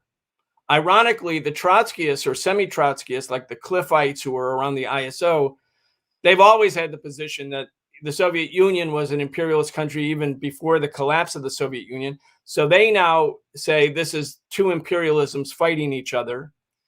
Other people have taken more nuanced positions. From my point of view and from the point of view of PSL, and certainly my point of view as a longtime Marxist and socialist, I don't view Russia as an imperialist, a part of the imperialist world. I think that if Russia had been admitted into the imperialist club, they would have been glad to join at a certain point. But that's not how the U.S. views Russia. The U.S. has viewed Russia since 2000 and really since 1997, that if Russia gets back on its feet at all, and the U.S. obviously wouldn't incorporate. Russia asked, "Why don't you incorporate us into NATO?" But by the way, the Soviets asked that too in 1954, before they formed the Warsaw Pact. The Stalin had just died. The Soviets said, "Look, we'll join NATO and we support the reunification of Germany in 1954." To which the U.S. at that time said, "No, you're not coming into NATO. And by the way, we're going to incorporate West Germany into NATO." So that was when the Soviets formed the Warsaw Pact. Now the reason the United States can't treat Russia as an equal major power, even though it's a big country, isn't because Russia has this competition with American imperialism for markets and raw materials and vying with US imperialism all over the world for influence. That's not it. If the United States treats Russia as an equal because it's now a capitalist-led country, then Germany and other countries in Europe will gravitate in the direction of Russia. They are the natural trading partners and political partners, especially Germany. And so the U.S. fears the loss of its hegemony that established after World War II with the creation of the UN, the creation of the IMF, the World Bank, the Bretton Woods Agreement that made the dollar the world currency. The U.S. tried to create a unipolar world then in 1945. Russia was the Soviet Union. It was a socialist government. It didn't have colonies. It wasn't part of the world imperialist system. It got basically destroyed as an entity, and it's getting back on its feet on a capitalist rather than socialist basis. But that doesn't mean that there should be equivalency between Russia and the US, France, Britain, and the other imperialist countries. In fact, it's precisely because Russia's not in the imperialist camp that it can gravitate under pressure from US imperialism in the direction of the People's Republic of China, which is led by a communist party, gravitate in the direction of supporting Iran, supporting Cuba, supporting Venezuela, supporting Nicaragua. In other words, it's even though it's a bourgeois country, because it's not in the imperialist club, it is being pushed in the direction of the more progressive independent governments, not for ideological or political reasons, but for reasons of national self-interest. Right, and I think that addresses one of the questions in the chat about why didn't Russia join NATO? Well, I think as you just elucidated that they would have if they were invited. This is a strategic encroachment purposefully for that goal. Brian, I wanted to add to your point by just stating the national defense strategy clearly states that, quote, their principal priority is to counter Russia and China as competitors. And the way to do that is sustained investment in lethal force. Pretty dystopian the way that this is laid out in national security documents. I think that people give Putin a little too much credit sometimes as he's this, brilliant 5D chess operator. You certainly hear stuff like that coming from Trump and others, that this is just some brilliant strategy that he's gamed out, for years and years. I think that, to your point, this is a very volatile situation, and we just simply don't know how this is going to pan out. We shouldn't act very glib about this, acting like this is a one and done type thing, that Russia's just punking the NATO and the US and that Ukraine's going to immediately fold. I mean, I just don't think that we should look at anything that way. And I don't think it's as simple as that, because we simply have no idea how this is going to evolve. Russia could very certainly be bogged down in fighting the insurgency that's been very well trained and backed by the CIA.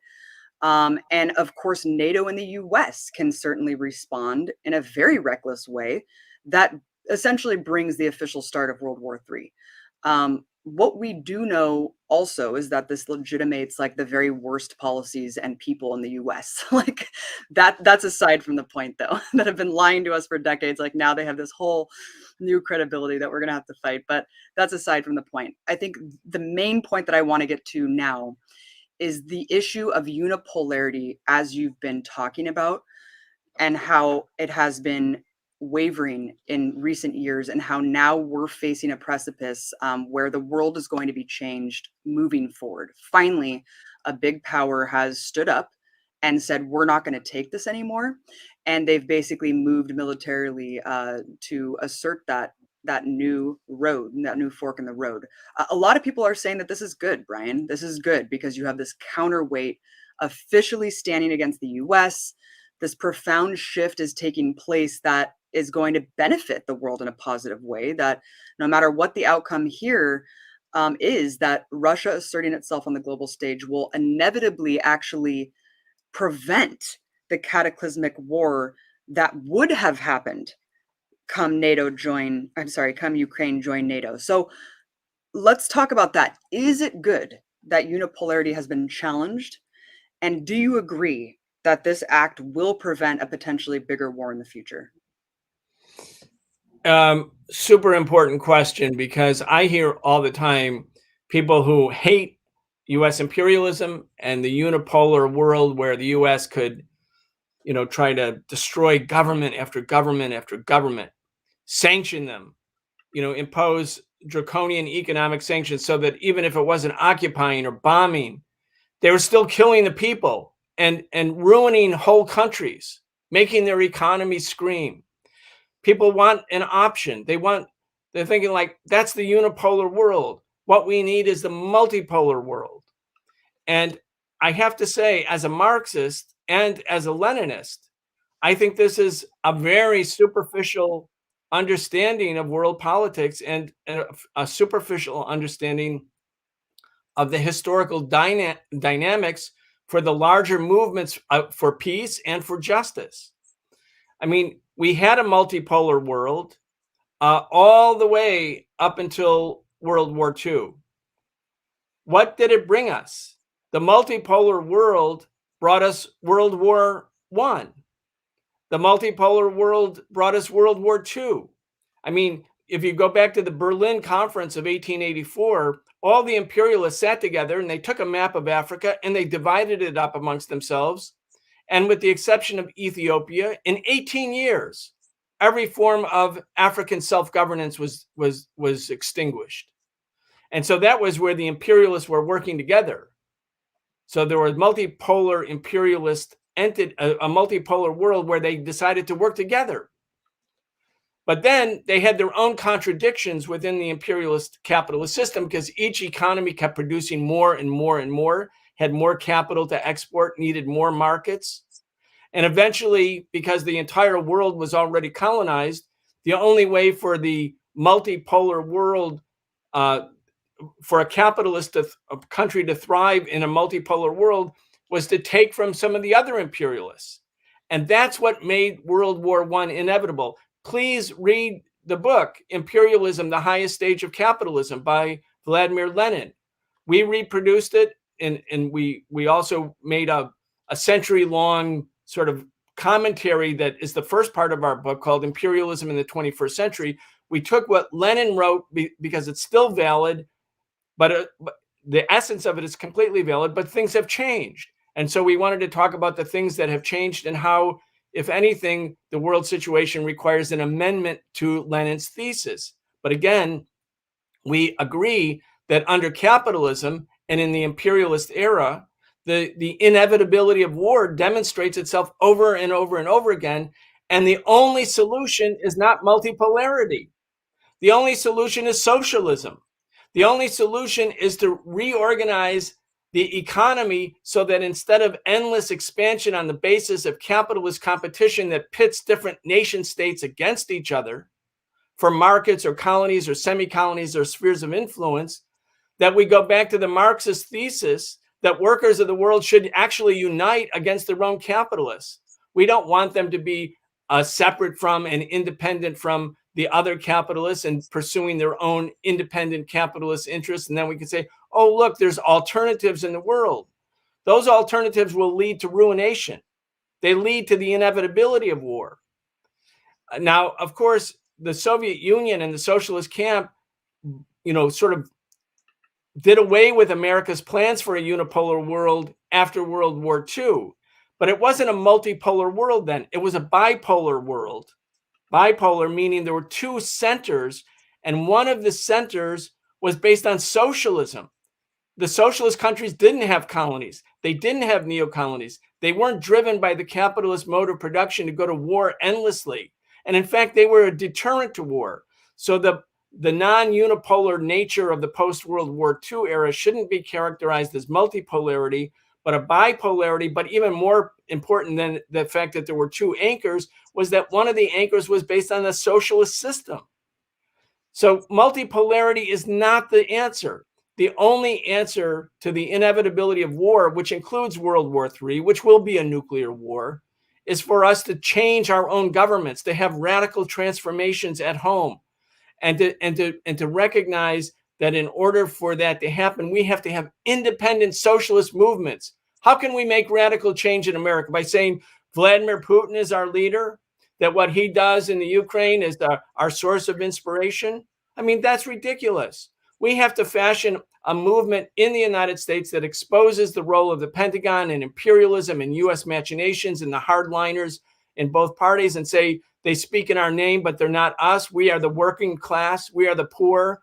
We are the unrepresented, the unspoken for in society. We have to fight the battle of ideas against bourgeois nationalism and imperialist patriotism and build internationalism and human solidarity between workers and oppressed people here and in other parts of the world, but not to look for multipolarity as the solution, because indeed, unipolarity will end. It is ending. We see it's ending right now. It'll end in various different forms. The American empire is too overstretched to maintain this fantasy of unipolarism, but simply having other centers of power is not the solution. The solution is indeed socialism because it's a system that doesn't require war because it's not based on competition. It's based on human cooperation between people at home and people all over the world.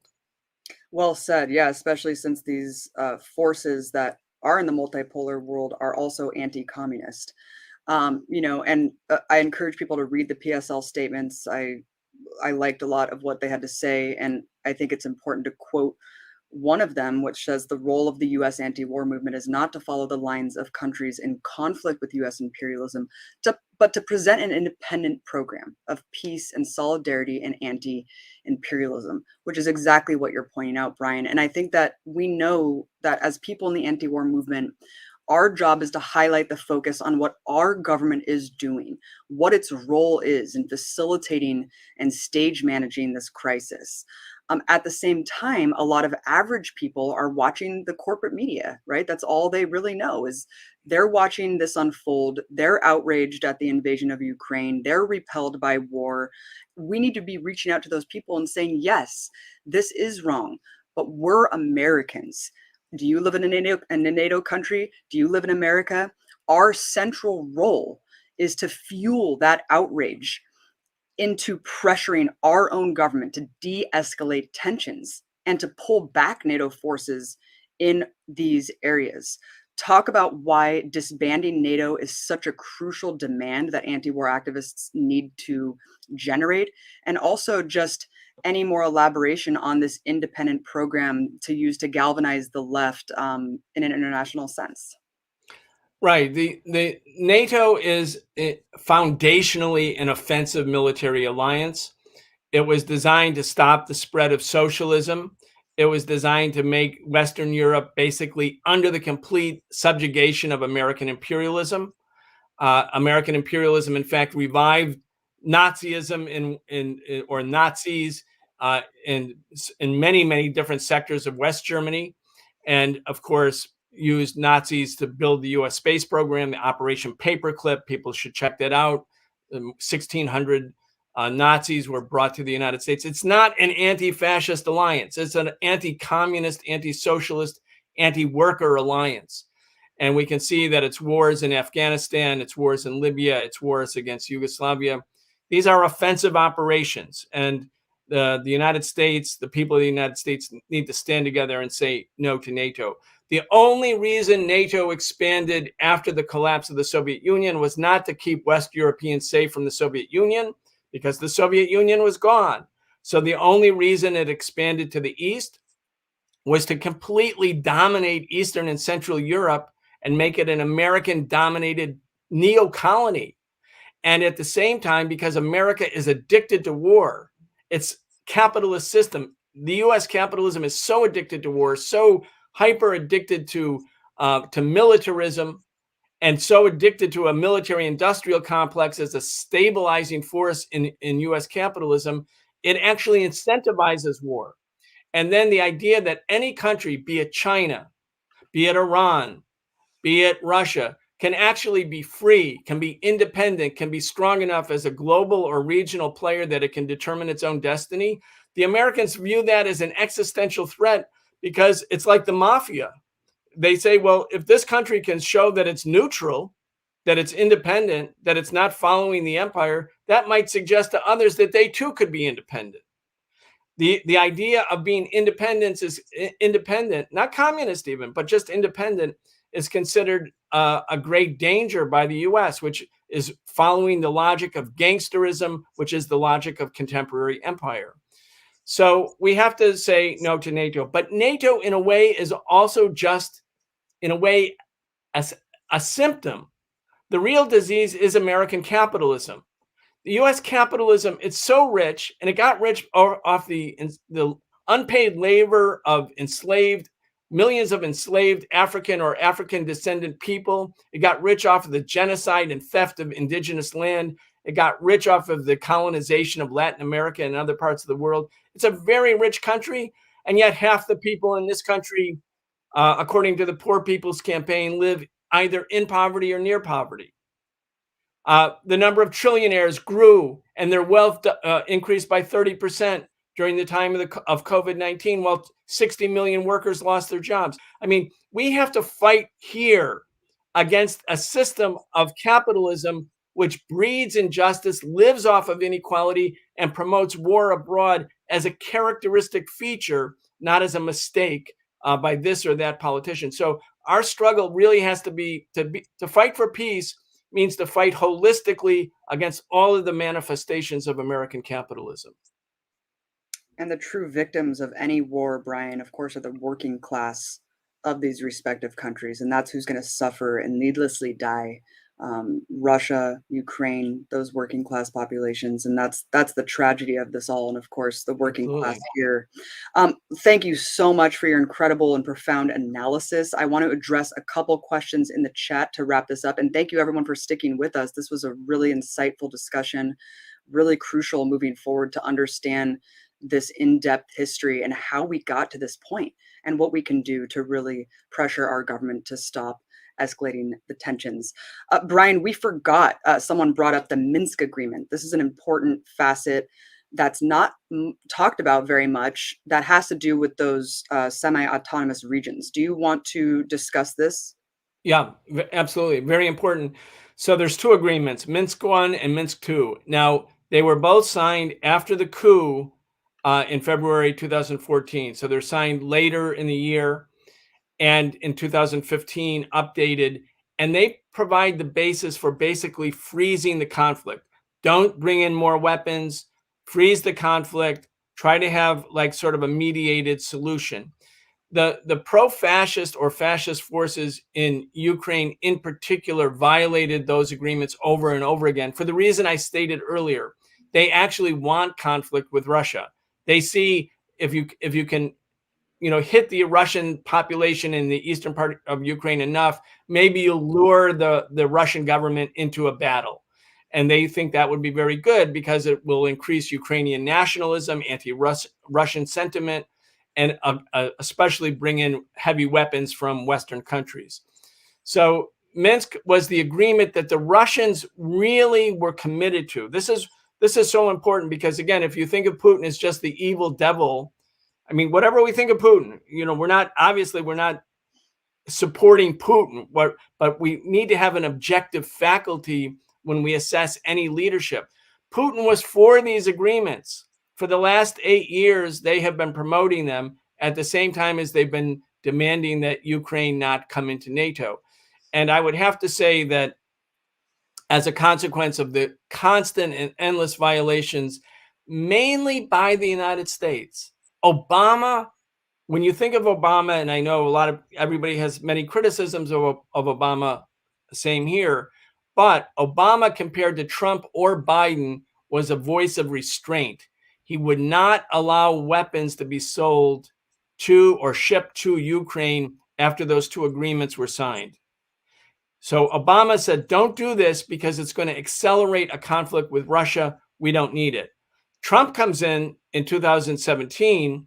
The Democrats all accuse Trump of being Putin's agent, and that the only reason he's president is that Putin put him there. So there's all this demonization for progressive people who don't want Donald Trump to be their president, which is understandable. But they're told this is because of the Kremlin. America couldn't have somebody like Donald Trump. Only Russia could make this happen. Only Russia could impose Donald Trump on our country.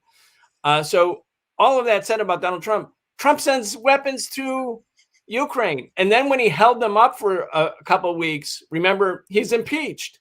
The Democrats impeached Trump in July because based on the fact that he was trying to get Zelensky to do some of his dirty work against Biden and Biden's son, and they're trying to expose Hunter Biden. And Zelensky was like, I don't know if I want to do that. He was like, okay, we're not going to send you weapons.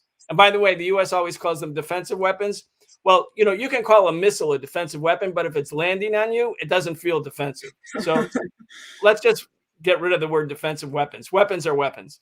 So Trump comes in, and instead of being Putin's stooge, he's sending more and more advanced weapons to Ukraine. So Biden comes in, and who are Biden's people? Victoria Nuland's back, Kurt Campbell, Jake Sullivan, Anthony Blinken. Those were the Maidan team. That was the Maidan team back in 2014. Now they're like, they're not just little boys and girls and junior partners playing this role of big bad imperialists. Now they really have power. And so they've been pouring all of these weapons into Ukraine, including Turkey's drones that are like monumentally sophisticated and could even, some of the drone technology can deliver nuclear weapons.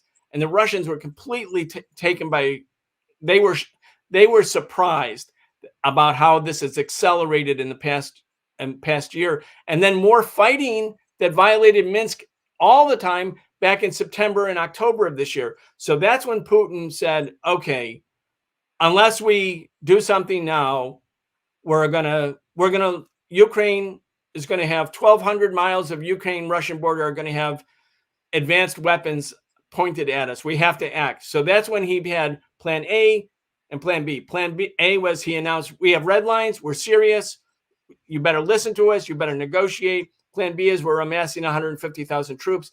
You know, the fact that Biden kept announcing they're going to invade, they're going to invade, they're going to invade, I think it's because Putin and the Russians weren't trying to hide that they were going to invade. I think they wanted the Americans to know, like, plan B is real. So you better go with plan A. And that was when they were rejected. Then they were like, okay, we're going to go for plan.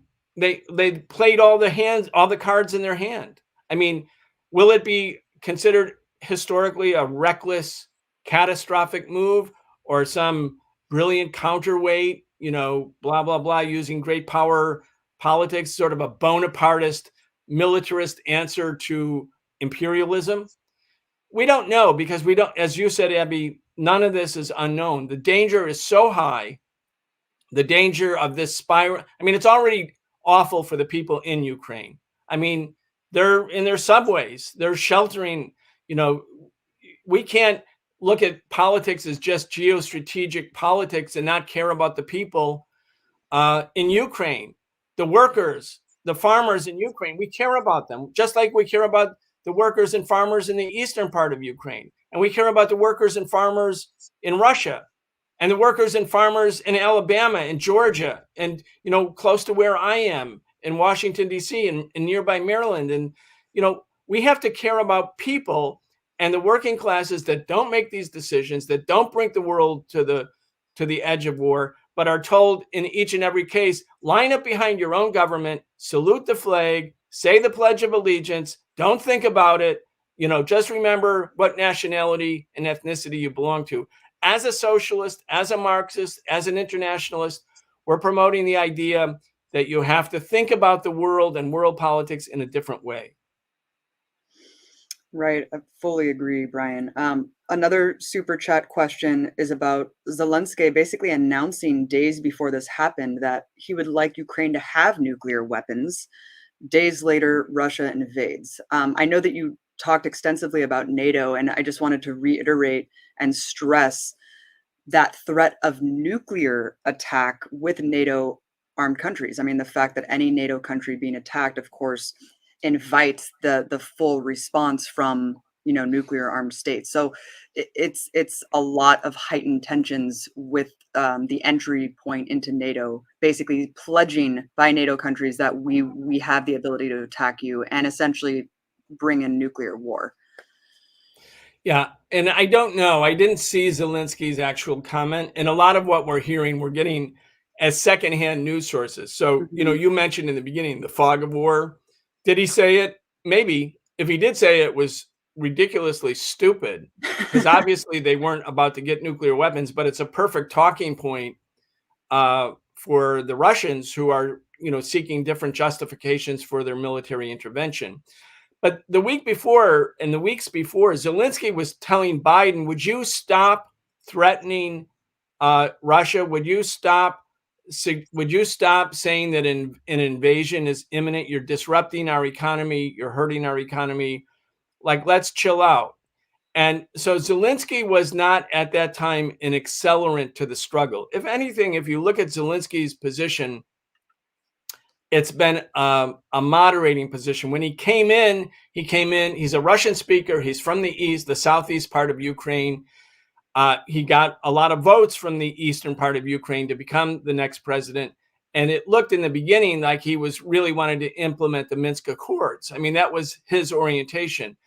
Now he's been moved further and further and further into the camp of being like a stooge for the United States. But even with that, in the last couple of weeks, he was telling the United States, please stop with all of this rhetoric. So I think if he said the thing about nuclear weapons, it might be because the invasion was coming, or he knew it was coming. Maybe it was reckless talk.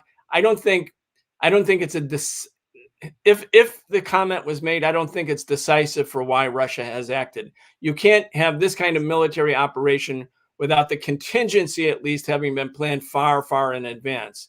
It wasn't just they obviously had this plan worked out, and then they were hoping, I think, to have plan A be implemented by showing Russian muscle in the last 4 months. I think they were really hoping that the Germans and the French, and I think that's why Putin was talking to the new leadership in Germany and Macron in France. They were having lots of discussions. They were hoping Germany and France would stand up to the US and say, absolutely not. Let's make a commitment to Russia that Ukraine won't come into NATO. And I think that they kind of gave up on that and then decided to go all in with this other strategy. Yeah, it was a very risky maneuver. And of course, we're in the middle of it right now, so we have no idea how this is going to play out. Right now, as far as I know, Biden has made a pretty meek speech in response. I mean, thankfully, I mean, really, it's in the hands of how belligerent is the response going to be from Western powers and NATO forces. But as of yet, I mean, they haven't declared that Russia is going to be removed from the SWIFT European financial agreement.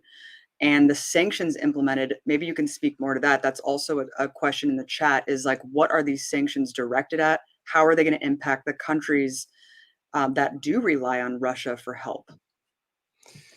Yeah, the sanctions hurt Europe. I mean, ending Nord Stream 2 has been a dream of American imperialism and a nightmare for the German establishment, not just the German people. The Germans, by the way, I referred to the Bucharest conference back in 2008, where US said Ukraine is going to come into NATO, and so is Georgia. It was Angela Merkel, who is the Christian Democratic right-center leader, who said absolutely not at Bucharest.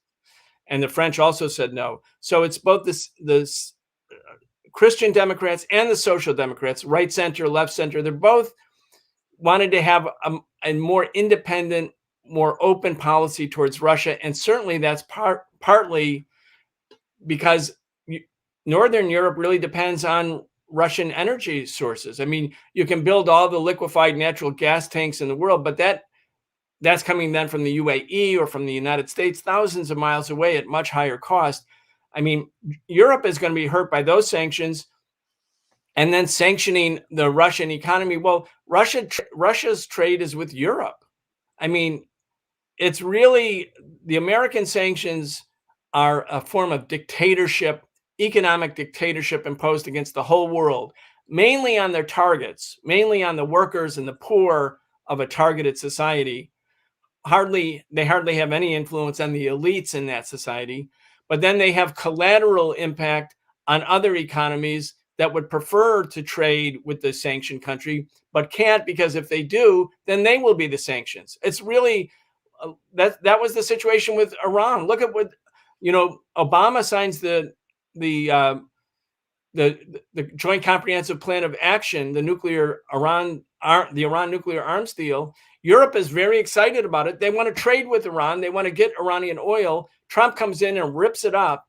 And what did the European capitalists do? Even though they wanted and would benefit from the Iran nuclear arms deal, they didn't stand up to the US. And why? They feared that they would become the victims of American sanctions.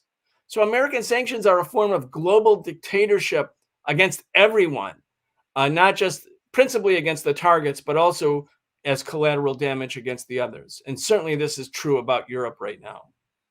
Let's close this up by, I know that you don't want to offer any predictions, of course, That would be irresponsible. But I Not guess about the future. Not about the right. future. But what do we need to be prepared for, Brian, here as anti-war activists, as people who genuinely care about peace and preventing our country from continuing this imperialist aggression around the world? Well, we're in a very, very difficult moment. It's going to be hard to go out and be really anti-war and focused on the Pentagon and NATO when it's Russia that's intervening militarily in Ukraine. Everyone will say, wait, doesn't this give justification for why NATO should expand? Doesn't Russia appear to be the aggressor? Isn't Russia something to fear and to hate? And isn't the American rationale justified? Because on its face, it seems to be a justification. So we're in a period where there's going to be, at least momentarily, we're going to be somewhat isolated. You know, it's like right after September 11th, when we formed the Answer Coalition. We formed it 3 days after September 11th. When we came out and said we have to fight against the American war drive, people were like, wait, terrorists just bombed the World Trade Center or blew it up, and the Pentagon. Why are you talking about the United States? And we said, because this is what's going to happen. The U.S. will cynically take advantage of the attacks to do its own thing, to launch new wars of aggression. And we Americans have to go out and fight. And at first, people spat upon us. I mean, we were really isolated. And George W. Bush's political rating went to 90%, and he had been highly unpopular. But over time, that dissipates. And so the truth tellers, the people who are honest, the people who stick to their principles, the people who are really anti-war and anti-imperialist, by promoting and agitating against the real danger of war, which comes from our government, or the government, I use air quotes around our government, against the U.S. government, over time, people will see that what we're saying is actually true, even though at the moment it's going to be very, very hard. So we have to stick to our principles. We have to look for opportunities to do public education, public agitation against war and militarism, explain what I've tried to do in some small measure about the history of NATO. Like, even though it's complicated and hard, we have to do this work. And, I'm also a member of the International People's Assembly, which is a new global network of forces fighting for justice and against imperialism. And one of the watchwords of the IPA, the International People's Assembly, is to wage the battle of ideas. Because in some ways, we can't really influence the outcome right now in Eastern or Central Europe. But the war danger which emanates from here in the United States is premised on the justification and rationale provided to the American people by the establishment and echoed by the media. That's the ideas of the ruling class. As Karl Marx said, the ideas of any society are the ideas of its ruling class. Well, we, the anti-war people, the people for justice, the people who are socialists, we have to fight the battle of ideas, because ultimately, by winning the battle of ideas, by winning working class and poor people over to our side, by carrying out that kind of political education, we build a mighty force that can actually make change. So even though at moments it looks bleak, at other moments it looks like, the political forces for progress and change are dominating. But unless we have good ideas, solid ideas anchored in anti-imperialism and socialism and Marxism, in other words, the ideas that are combating the ideas of capitalists of whatever country, we can't really ultimately win. Activism by itself is while important, isn't enough. We have to win the battle of ideas, because that's how mass movements are forged, and that's how they endure, and that's ultimately how they win. Thank you so much, Brian, for taking so much of your time today to explain the situation, to give your crucial insight on where we go from here. Everyone tuning in, subscribe now to Breakthrough News. Subscribe to Brian's Socialist program, the Socialist program on all podcast platforms. Breakthrough News, any Empire File heads out there, Empire babies, you have to be watching Breakthrough News. It is an amazing partnership in all of the information warfare from an anti-imperialist lens. Please subscribe and support the show, support Brian's work. And thank you so much, Brian, again. And thank you, Breakthrough News, for hosting this crucial conversation. Thanks so much, Brian. Thanks, Abby. Thanks, Mike. Thanks, Empire Files. Thank you so much.